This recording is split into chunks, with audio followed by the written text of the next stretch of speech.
Мы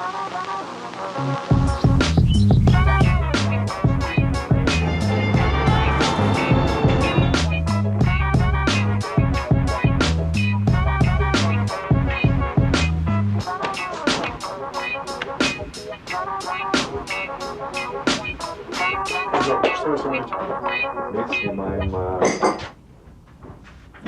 документарий. Сейчас подойдет человек, с кем мы работаем. Он артист, рисует картины. Увидим новые работы, которые он сделал для нашего офиса, и я думаю, будет очень интересно. Who's here? My boss. How do you like that one? I follow him on Instagram and I saw this and he You follow him on Instagram? Yeah, No because way. Ellie. What's Look at this. It's really awesome. Times New Roman. Beautiful. I think it was What do you really think? nice. Without the clock. Well, yeah. It's like a nice thing to look at every day, right? Я смотрю на артистов, это не сильно отличается от вообще благотворительной темы. Много артистов, ну не только в Нью-Йорке, но в разных стран, в разные города, они делают их работу, потому что это их любовь. Везде сложно быть художником, везде, но здесь особенно, потому что стать успешным в таком городе, это, ну, как говорят, if you can make it in New York, you can make it anywhere.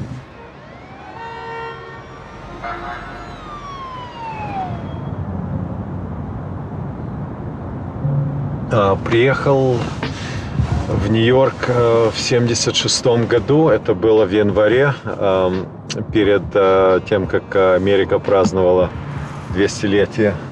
Нас взяли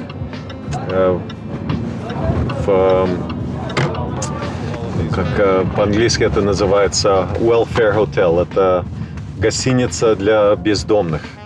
В гостинице жили проститутки, жили бездомные, вокруг бегали мышки, крысы.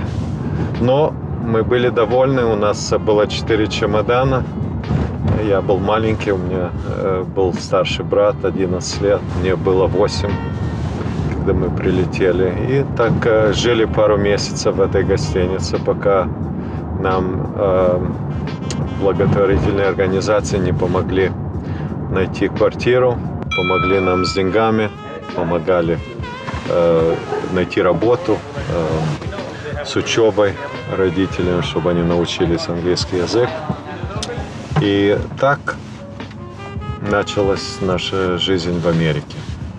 Было трудно, я помню, было очень трудно родителям. Мы их почти никогда не видели, сами готовили. Я с братом, он за мной смотрел, часто ругались, дрались, ну, как мальчики, это нормально. Да, он нас ждет на 53-й, то есть 54-й, 3-й, в его любимом месте. А где это? Как где-то? Ты знаешь, что Юра любит? Что это? Hillstone. Hillstone. Whatever. Well, he is always the right person. У него вкус хороший. Вкус хороший. Да, нет? конечно. И у тебя вкус. Why you laugh? Фотографируйте. Нормально. Осторожно.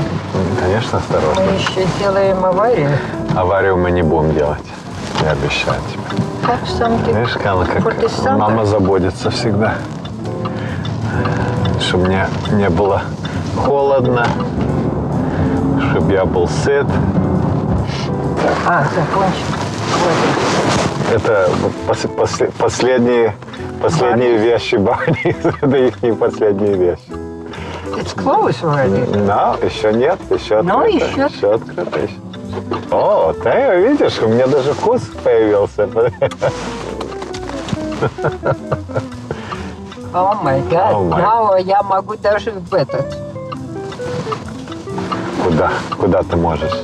Это на севере, или как они говорят. Ты можешь одеть, зачем? На улице Ну, холодно. Что ну? Я тебе дам, потому что тебе холодно. Мне не холодно, мне уже жарко.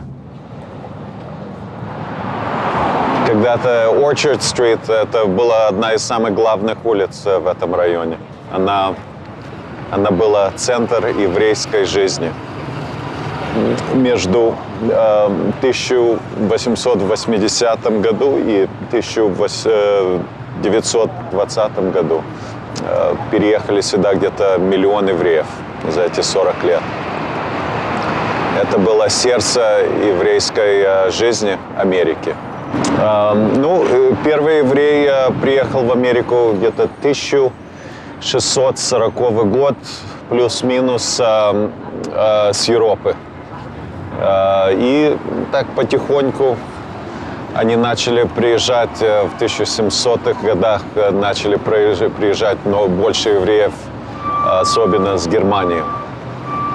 Построили первую синагогу. Это было там, где я сейчас живу, на 69-й улице. Между 69 и 70 возле Центрального парка. Это была первая синагога Америки. Нью-Йорк всегда был центр иммиграции Америки, и через Нью-Йорк все приезжали. Особенно начало прошлого века все бежали через Эллис-Айленд. Это была такая пункта, где наше государство построило маленький остров, где принимали всех иммигрантов и беженцев. И один из самых больших таких потоков это было евреи с Европы. Мне кажется, они еще не открылись. Это знаменитый музей, где многие жили когда-то. В этом районе почти все евреи 100 лет тому назад приезжали. По 20-30 семей жили в маленьком таком домике. То есть в этих домах, да? Да, очень бедно. Это как коммуналки в самых таких скромных районах России было так же. Я думаю, что здесь было даже хуже, чем в России. Для евреев, да? Для всех. Но большинство жили евреи в этих районах. А многие из них шили одежду. Это была их первая работа. Эдвард, почему ваш папа в свое время решил переехать из Украины, переехать в Соединенные Штаты? Как это происходило? Вначале это не было так. Вначале он просто хотел уехать из Украины. Ваш папа? Мой отец. Он это все начал. Он чувствовал себя, там была большая дискриминация. Он вырос в городе евреев, это была Одесса. И там было очень большое население евреев. Но когда ходишь по улице и на тебя плюют, непонятно почему. Для детей это, конечно, было очень трудно. Но для взрослых, особенно спортсменов, это было даже труднее, потому что сдержаться это нелегко. И он был такой человек, который, если кто-то его назвал жид или посмотрел на него как-то неправильно, он сразу ответил на этот вопрос. Он решил, пришло время, он просто не может это больше выдержать. Поговорил с моей мамой, как только они видели, где окно открылось там, в начале 70-х годов, где начали выпускать евреев с Советского Союза. Он сказал, мы подаем, поехали. И убедил мою маму. евреи всегда были, ну, самое маленькое население любого города, но что всегда было важно в этой общине, это учеба. И учеба это было, ну, как сказать, одна вещь, которую эта община всегда могла давать ихним детям. Они всегда любили работать, но без хорошего образования было трудно получить хорошую работу. В истории, то, что касается евреев, особенно если мы идем назад пару тысяч лет тому назад, евреи никогда не имели возможность быть владельцем недвижимости. И они были или рабы, или просто, ну, по закону, где они жили, они никогда не имели возможность быть владельцем недвижимости. Так что то, что они имели, это только мозги. В 1654 году. 1900. 1654. А, что? No,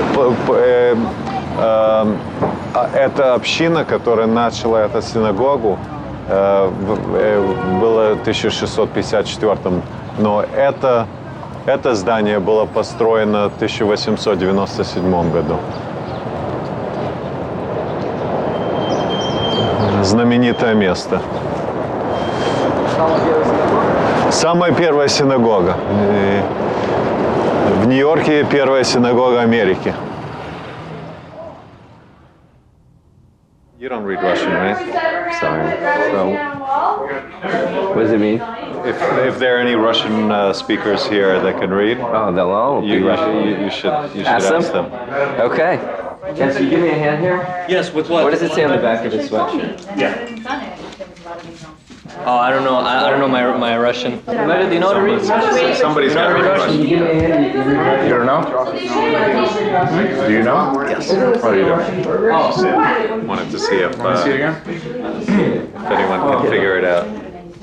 What does this say? All these guys, it's the second generation. Death to our enemies. Death to our enemies. So There you go. Oh no. what is it? It's ridiculous. She can't be under It's too much. Like management. Смерть врагам. Which means Смерть врагам. Смерть means death. Рагам is like. It's death to our enemies. So just you know, current events. When I saw this in Moscow, basically 2 days ago, I said I'm going to bring this home. That's pretty dope. I like it. pretty ballsy. We can't be meek anymore. What a depressing day today, huh? You watch the news? Well, what's new?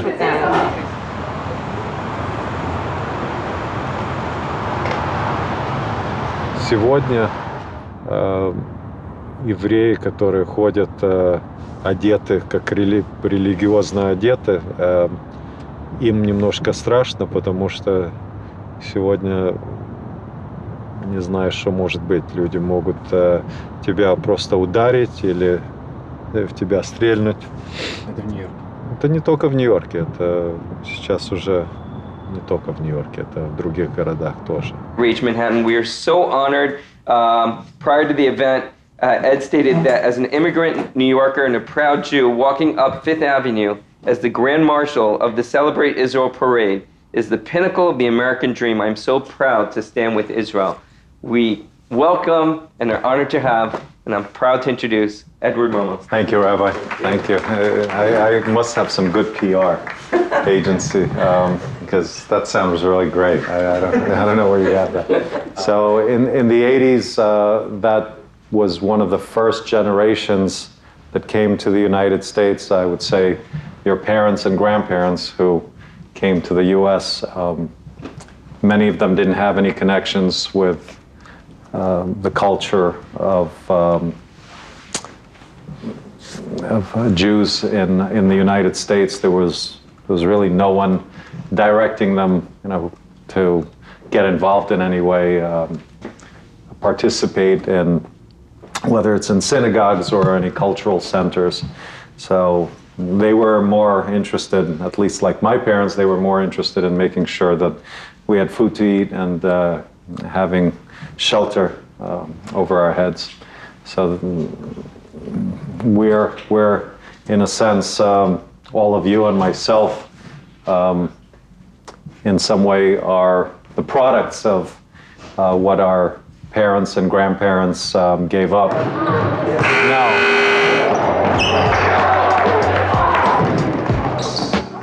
смотри, эта школа играет, но сын мой играет на команде, которая не в школе, сама команда самостоятельная, и он среди них, он один из ведущих, он играет на высоком уровне. Когда они только родились, я начал их брать на игру. Я уже много лет сижу на баскетбольном поле в Madison Square Garden. Это уже в ихней крови, можно так сказать. Это в ихней крови.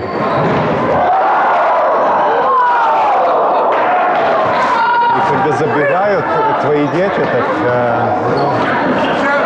как не улыбаются, как не улыбаться.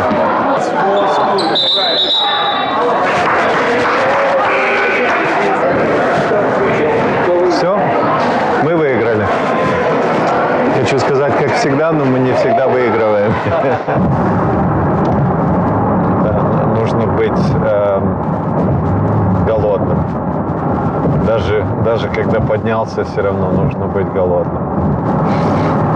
Всегда легче быть ленивым, всегда легче быть сытым и обвинять всех за то, что ты не имеешь.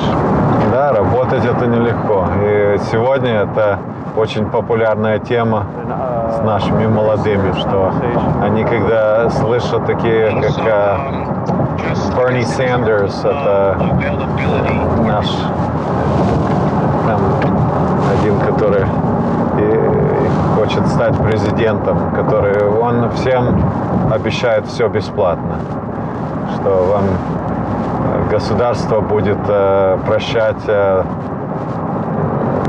что вы должны уплатить за университет, что вся медицина будет бесплатна, что Он так обещает? Ну да, он все готов отдать бесплатно. Потом начинается вопрос, ну кто будет за это платить? Ну, богатые люди будут за это платить. Мы поднимем всем налоги. Кто-то должен за все платить. Так что лучше работать, чтобы помогать людям, но чтобы нас не толкали, что мы обязаны это делать. Каждый человек должен как-то помогать своему соседу и своей стране и вообще миру, но им заставлять это не нужно. Нужно научить всех, что они должны это сами делать. Это не должно быть, что государство наше заставляет.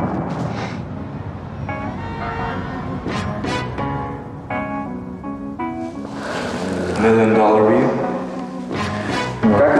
Это не $1 million view, это $100 million view. Это повторить невозможно такой вид.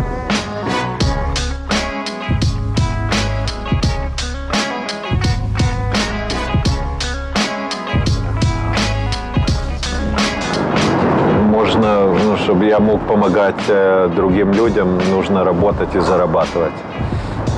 И мой заработок – это помогать иностранцам, которые приезжают в Америку, которые, можно сказать, на высоком уровне с финансовой точки. Первый раз приезжают в Америку, и у них нет правильной поддержки. Наша команда построена помогать людям на самом высоком уровне с финансовой точки. Ну, есть люди, которые заработали громадные деньги в своей стране. У них есть возможность делать все то, что все то, что им нужно в своей стране, но когда они переезжают в такое место, как Нью-Йорк или в Америку, не имеет значения, где в Америке, у них нету правильных связей, правильных контактов. Это то, что мы построили на самом высоком уровне и стараемся подать этот сервис для наших клиентов. When you said that the more you keep, the more you get, your problem meant not only that you get more money, but you get this feeling that you're living your dream, or you're living your passion, or you're living your purpose. That's what you meant, because the more you give and the more you're involved, the more you get. So, well, money is just a tool like anything else. If you work hard, the idea is you'll be more successful, and success in many ways translates into doing better financially. So that's wonderful, but hopefully that's not the goal for everyone, is to just make a lot of money, because money is just a tool to do all kinds of other things for others. So that's what I speak to my kids about. It's not about the labels on your clothes, or the cars that you buy, or the homes where you live, but the idea at the end is to try to take the success from work and translate it into the type of success that lasts for more than just what you can buy with that money. The idea is to do something good with it. So for me, to allow me to travel and to speak to others and to build bridges, whether it's within my local community or communities across the country and across the globe. One of the things I love doing is to try to connect Jews from the former Soviet Union to Jews here in the United States, because one of our problems among our culture is that we're so spread across the globe that we start losing some of our identity.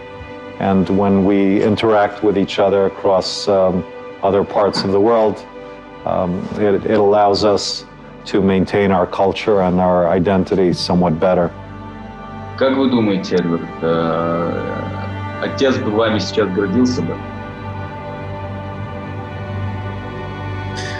Хочу сказать да. Хочу сказать, что он гордился, потому что я все стараюсь сделать, чтобы он видел, где он сегодня, что я правильно делаю, что я поддерживаю свою семейную группу и также поддерживаю правильно его фамилию, потому что для меня очень важно, чтобы мои дети, также я показывал свою семью как правильные люди на этой планете, чтобы смотрели другие и сказали, Мирмельштейны — это правильные люди, и с ними можно дружить, с ними можно работать. И, конечно, хочу быть таким же для своих детей.